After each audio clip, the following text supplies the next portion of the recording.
Assalamualaikum warahmatullahi wabarakatuh. Baik teman-teman, di sini kita akan membahas tentang fungi atau jamur. Adakah di antara kalian sudah mengetahui apakah itu fungi atau jamur? Baik, jika kalian belum tahu, mari kita bahas sama-sama apa itu fungi atau jamur. Dan di sini saya akan membahas tentang apa itu ciri-ciri jamur, struktur jamur, simbiosis jamur, klasifikasi jamur, dan yang lainnya. Baik, kita mulai ya. Ya, jamur sendiri bukanlah suatu tumbuhan, melainkan sebuah organisme yang bersifat eukariotik. Struktur tubuh jamur terdiri dari dua.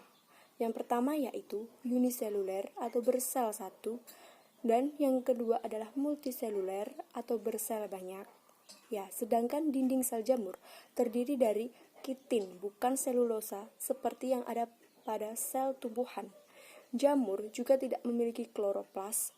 Akibatnya, jamur tidak bisa membuat makanan sendiri. Jamur memiliki sifat heterotrof. Jamur mendapat makanan dari materi organik atau yang telah mati. Caranya dengan hidup parasit, simbiotik, dan sparpofit. Jamur mempunyai benang-benang halus yang dinamakan hifa. Fungsi hifa sendiri adalah menyerap makanan yang telah dicerna terlebih dahulu secara ekstraseluler dengan bantuan enzim. Nah, reproduksi jamur dilakukan dengan dua cara. Yang pertama yaitu reproduksi seksual atau dengan cara konjungsi, dan yang kedua adalah reproduksi aseksual melalui fragmentasi, pembentukan tunas, dan spora aseksual. Baik, yang kedua adalah ciri-ciri jamur. Yang pertama adalah eukariotik, membran inti sel. Yang kedua, uniseluler, berbentuk kamir, dan multiseluler, kepang, mut, atau cendawan, atau mushroom. Yang ketiga, tidak berklorofil, yang artinya memperoleh makanan dari makhluk hidup lain. Yang keempat, heterotrof. Jamur memiliki sifat saprofit. Yang dimaksud saprofit adalah yaitu memperoleh makanan dari sisa organisme yang telah mati. Yang kelima, hifa. Hanya terdapat pada jamur bersifat multiseluler, berbentuk memanjang, menyerupai benang-benang, bersekat dan tidak bersekat. Dan yang keenam adalah septa bagian hifa yang memiliki sekat. Dan yang ketujuh adalah miselium bagian hifa yang bercabang. Dan yang kedelapan adalah miselium vegetatif. Fungsinya sendiri adalah menyerap zat organik makanan dan alat reproduksi yang menghasilkan spora. Yang kesembilan adalah hidup di tempat yang kaya akan zat organik, lembab, dan kurang cahaya. Yang kesepuluh adalah reproduksi secara aseksual melalui pembelahan dan secara seksual dengan cara pelaburan inti sel dari dua sel induk. Dan yang ke-11 adalah tidak memiliki akar, batang, dan daun sejati. Oke, baik. Berikutnya, struktur jamur. Yang pertama, merupakan bagian vegetatif jamur yang berbentuk benang. Hifa memiliki sel yang memanjang dengan jumlah nukleus yang dipisahkan menjadi beberapa bagian oleh septa atau septum. Yang kedua adalah merupakan cabang-cabang hifa yang terlihat seperti anyaman. Yang ketiga, hifa senositik. Hifa pada jamur yang tidak memiliki sekat. Yang keempat, hifa monosotik. Hifa pada jamur yang memiliki sekat. Dan yang kelima, hifa dikariotik. Hifa yang memiliki dua sel inti. Dan yang keenam adalah hifa haustoria. Hifa khusus pada jamur parasit yang memiliki fungsi menyerap makanan pada inangnya. Baik, berikutnya adalah cara hidup jamur. Yang pertama, saprofit. Memperoleh zat organik dari makhluk hidup yang telah mati. Dapat disebut dengan jamur dekompresor. Yang kedua, parasit. Memperoleh zat organik dari makhluk hidup yang menjadi inangnya. Disebut dengan jamur patogen atau penyebab penyakit. Dan yang ketiga adalah mutual. Hidup pada inangnya memiliki sifat yang menguntungkan. Baik, yang berikutnya adalah tipe reproduksi jamur. Aseksual, Jamur uniseluler akan membentuk kuncup atau tunas untuk menghasilkan keturunan. Untuk jamur multiseluler dapat melakukan proses fragmentasi dan menghasilkan spora aseksual atau sporagoispora atau conidiospora. Spora aseksual memiliki sifat haploid. Ya, yang kedua, seksual. Reproduksi ini dimulai dengan cara penyatuan hifa atau singgami yang terdiri dari proses plasmogami dan koriogami.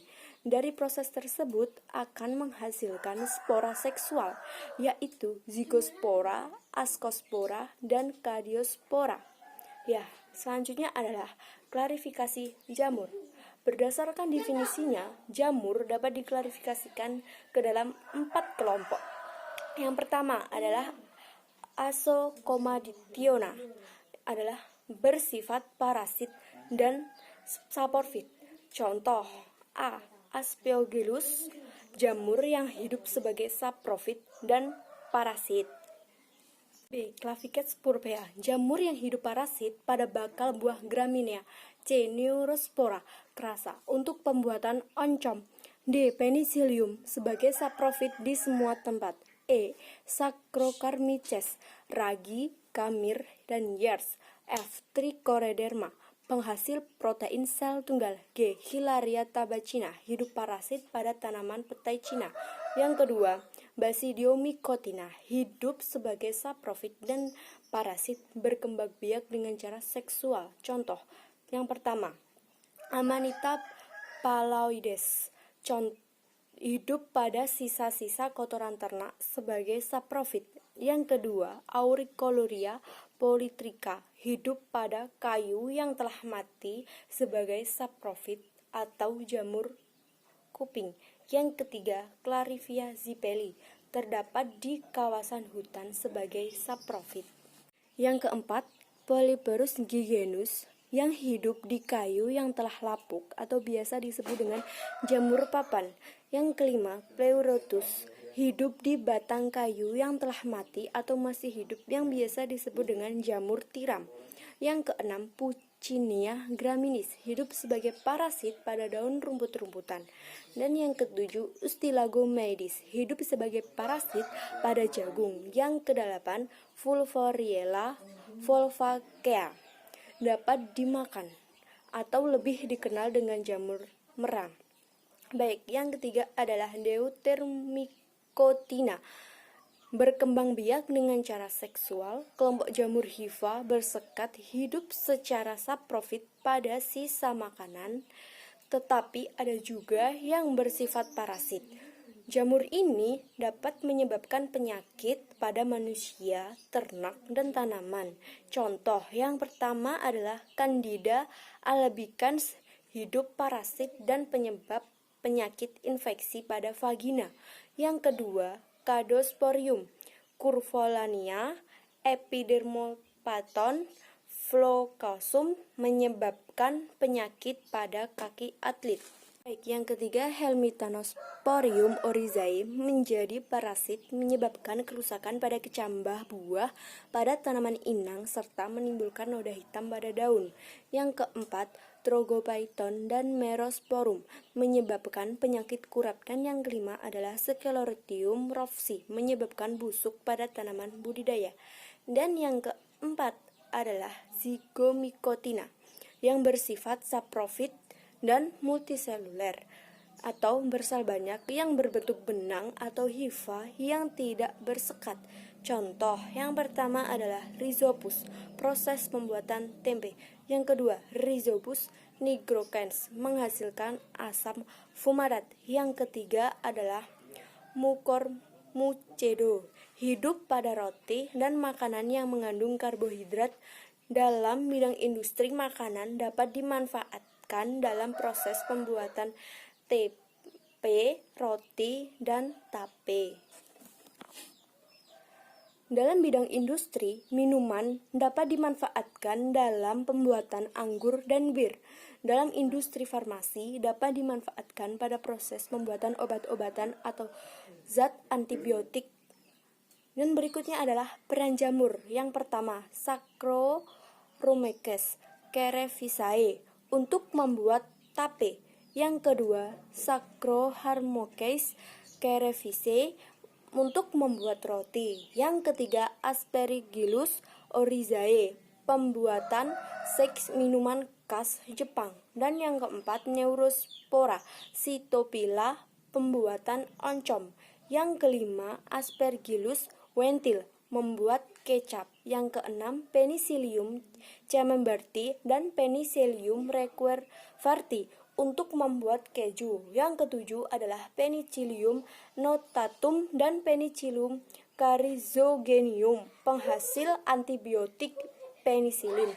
Dan yang kedelapan, Volveriella volvacea atau jamur merang yang dapat dimakan.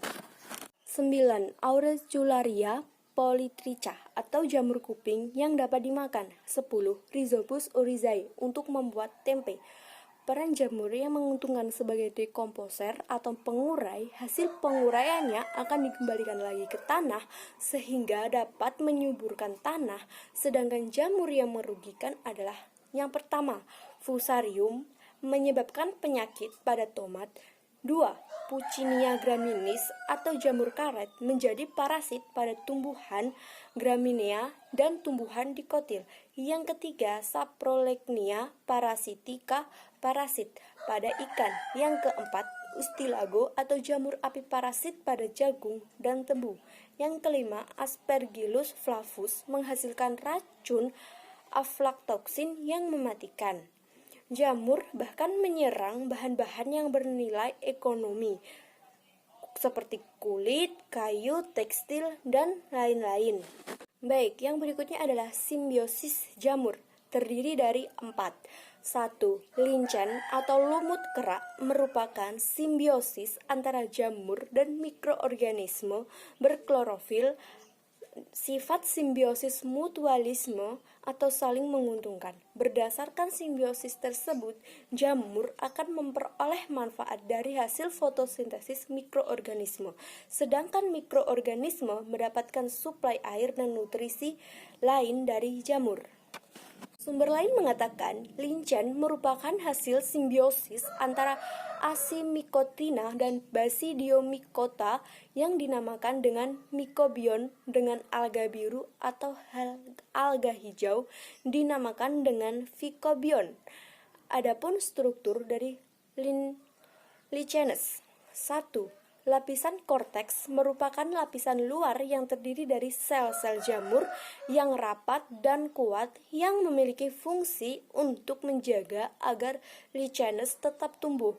Yang kedua, lapisan gonidium merupakan lapisan yang mengandung alga dan menghasilkan makanan melalui fotosintesis. Yang ketiga adalah lapisan empelur, merupakan lapisan yang tersusun dari sel-sel jamur namun tidak rapat, yang memiliki fungsi untuk menyimpan cadangan air dan sebagai tempat untuk berkembang biak. Menurut bentuknya, lichenes dibedakan menjadi 3. Ya, apa sajakah itu? Yang pertama adalah krustos, bentuk talus seperti kerak, datar, dan tipis, melekat erat pada seperti batu dan kulit pohon. Contoh, Acarospora dan Graphioscypta. Bentuk lichenes yang kedua adalah folios, bentuk talus seperti daun, datar, lebar, banyak lekukan, melekat pada batu dan ranting. Contoh, Paramelia. Yang ketiga adalah fruticos, bentuk talus, tegak atau semak, menggantung atau jumbai atau pita pada batu, daun atau batang pohon. Contoh, Usnea longissima dan Cladonia perforanta. Yang kedua adalah mycorrhiza, simbiosis antara jamur dan tumbuhan tingkat tinggi atau vaskular. Jamur akan membentuk mikrozia yang berasal dari golongan Zygomycota, Asomycota, Basidiomycota. Ada 2 jenis mikorrhiza, yaitu ektomykorrhiza yang ada pada akar pinus dan endomykorrhiza yang ada pada tanaman kacang-kacangan. Ektomykorrhiza memiliki hifa, yang tidak dapat menembus ke dalam akar atau korteks. Namun, hanya sampai pada lapisan epidermis. Sedangkan endomycorrhiza memiliki hifa yang menembus akar sampai ke bagian korteks. Selain terdapat pada tanaman kacang-kacangan, juga dapat hidup di akar anggrek dan sayuran, misalnya kol.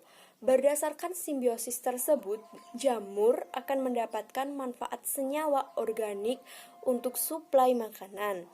Sedangkan tumbuhan dapat memfiksasi nitrogen bebas, memperoleh suplai air, dan menyerap mineral yang lain. 3. Kapang. Istilah bagi tahapan aseksual dari zygomicota, asomicota, dan basidiomycota. Reproduksi secara seksual menghasilkan Zygosporogonia, Ascocarpus, atau Basidiocarpus. Sedangkan aseksual dengan menghasilkan Cardiospora, spesiesnya meliputi Penicillium requerforti sebagai bahan yang digunakan untuk membuat keju. 4.